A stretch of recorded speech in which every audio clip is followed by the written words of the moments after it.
Príjemné popoludnie, vážení priatelia, volám sa František Liečivý a som samozvaný lekár, tzv. Lekár samouk. V posledných hodinách som dostal niekoľko desiatok vašich mailov a telefonátov, kde sa ma pýtate, či je možné, aby sa muž z bodu A do bodu B presunul so zlomenou stehnou kosťou. Priznám sa, že počas mojej bohatej lekárskej kariéry som sa ešte s takýmto niečím nestretol, pretože sa jedná o závažnú chorobu, respektíve diagnózu, ale už tu vidno, ako sa posunul prach bolesti slovenských pacientov, a zvlášť teda slovenských mužov.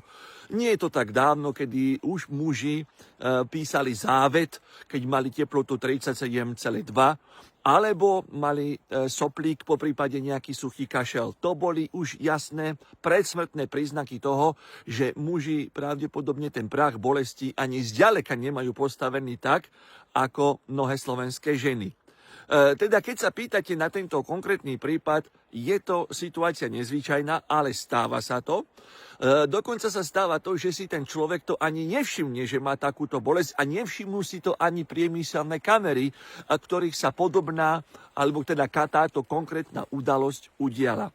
Väčšinou si pacienti túto situáciu začnú všímať až vtedy, keď im prestanú zaberať omamné látky, ktoré im utlmujú bolesť, alebo si to všimnú v niektorých prípadoch vtedy, keď sa zbadajú v zrkadle a zbadajú, že nemajú predný zub. Ako sa to stalo nedávno, keď podobný, tiež veľmi silný jedinec nabúral do stĺpu verejného osvetlenia a spomenul si na to až na druhý deň.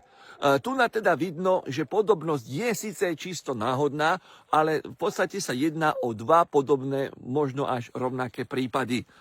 Našťastie so šťastným koncom pre obidvoch zúčastnených. Teda v zásade nezvyčajné veci sa udiali, ale dobre pre nás ostatných a lekárov zvlášť je konštatovanie také, že slovenskí pacienti sú čoraz odolnejší a čoraz menej budú potrebovať pomoc. A to ma osobne veľmi teší. Lúčim sa s vami a prajem všetkým pekné a predovšetkým zdraví prežité dni.